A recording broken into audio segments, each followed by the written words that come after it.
So I'm going to throw some statements at you guys. You tell me if it's overreaction or a right reaction based on what we saw in week one. Because, Johnny, we know the Monday after the first Sunday of the season is Overreaction Monday. Everybody has an opinion on teams after you've seen one game, right? Mm-hmm. Here's the first one. Tom Brady, who turned 43 in August, is too old to lead an overhyped Tampa Bay team to the playoffs.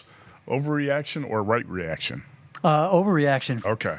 Yeah, overreaction for me. If you go, I know some people have differing opinions on Pro Football Focus, but if you look at Pro Football Focus and how he broke down Tom Brady's game, they actually said he had the sixth best passing grade of week one. So they didn't look at his performance as awful. There was a miscommunication on the interception of Mike Evans, which Bruce Arians threw Tom Brady under the bus for. The biggest thing for me is Tampa Bay needs to clean it up. They were just sloppy. 9 penalties for 103 yards. So, well, that was the trouble.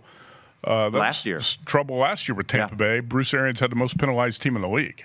So I'm curious, do you think people, looking ahead to this weekend, looking at, DK Sportsbook right now, Johnny, Tampa Bay laying 9.5, you think people are going to grab the points with Carolina, who didn't look awful? They showed they have some offense. They didn't really play much of defense. Do you think people will still lay it with Tampa Bay week one or week two, that is? I think they will. I mean, you remember Tampa played one of the better teams in the NFL, one of the better quarterbacks in the NFL last week. That team, the teams that have those proficient offenses, they didn't need preseason, obviously. Right. They just jumped right in and started playing well. The other teams that needed some more practice, the Cincinnatis and the Chargers, those teams not so well. So I think Tom Brady bounces back with a big week this week. You think the Bucs are a playoff team? I do. Yeah, I do too. I think it's an overreaction. I'm not sure I will dispute he had the sixth best passing grade. I know Pro Football Focus has got a formula. How do you throw a pick six and have the sixth best? In their write-up, they said that the pick six might have been the worst throw of the weekend, though. It was awful. Horrendous throw. But the interesting thing, and this is going to be interesting to look, you mentioned, I think it was Drew Brees talking about a lot of dinks and dunks. I mean, Bruce Arians goes downfield, and that's going to be interesting as the year goes on with Tom Brady's arm. They're going to try to stretch it vertically, so we'll see if that continues. Well, they're also going to have to adapt to what Brady does best if they're going to be successful. And Brady's not necessarily going to be a long ball thrower. Well, I think I heard Trent Dilfer breaking down Tom Brady, Monday morning quarterback-wise, and he says, Tom Brady necessarily shouldn't really be adapting to Bruce Arians. Bruce Arians should be adapting to Tom Brady. That's what I think should happen as well. And maybe they will.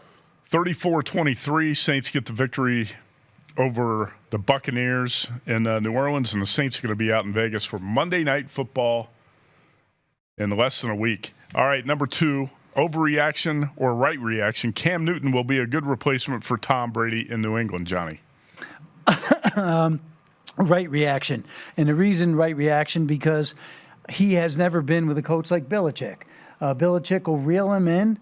Belichick hasn't had a running quarterback either, so that's new. That's a new game for him. So I think he won't make as many errors throwing the football as he has in the past.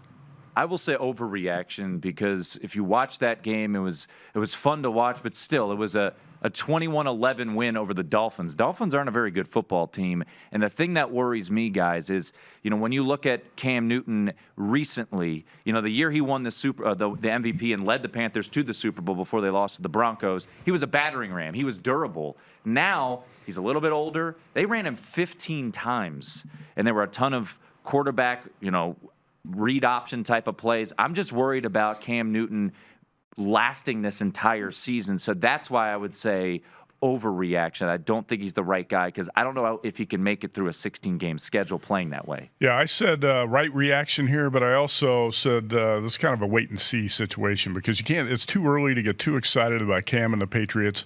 I'm with you. I'm not sure he's going to be able to run the ball like this every week without getting beat up and, landing I mean, he's better than Jarrett Stidham. Landing on the sidelines injured. What's that? That ridiculousness this offseason about Jarrett Stidham being the guy. It's the right choice. He was the right choice to go get as your starting quarterback over Jarrett Stidham. You know why it was the right choice, too? It was a low-risk deal, because his base salary is $1 million. Yeah, it's incredible. So it's like it's a bargain price you pay for Cam Newton. You tailor the offense to his talents, and the Bills are probably, in my mind, still the favorites in that division, but the Patriots going to be there and in the playoff hunt. if Cam Newton stays healthy. For sure. And like you said, I don't can know he if he stay will. healthy? Yeah. So that's going to be a key to that one. All right, next one, overreaction or right reaction. The Jets are suddenly in the hunt for next year's number one. Go ahead, Tim. I will say right reaction. Okay. They looked awful. They looked absolutely awful. How can you believe in Adam Gase at all at this point? The tricky part is if they do get that number one overall pick, I like Sam Darnold. I think he's fine. But do you move on from Trevor Lawrence? That is a discussion, or for Trevor Lawrence, I should say. So, but I would say right reaction. I think they are in the hunt for the worst team in the NFL this year. I'll go with overreaction. They're going to be 0-2, out the box, because they're not going to win this week against the Niners, because that Niner running game's going to probably be in better shape this week. The Le'Veon Bell with the hamstring, they have problems right now. But knowing how the Jets normally play, they'll make this run towards the end of the year, and they'll win 6 games, possibly 7. So, no, I don't see them in the hunt at all. All right, Jets 7-point home underdogs to the 49ers in week 2.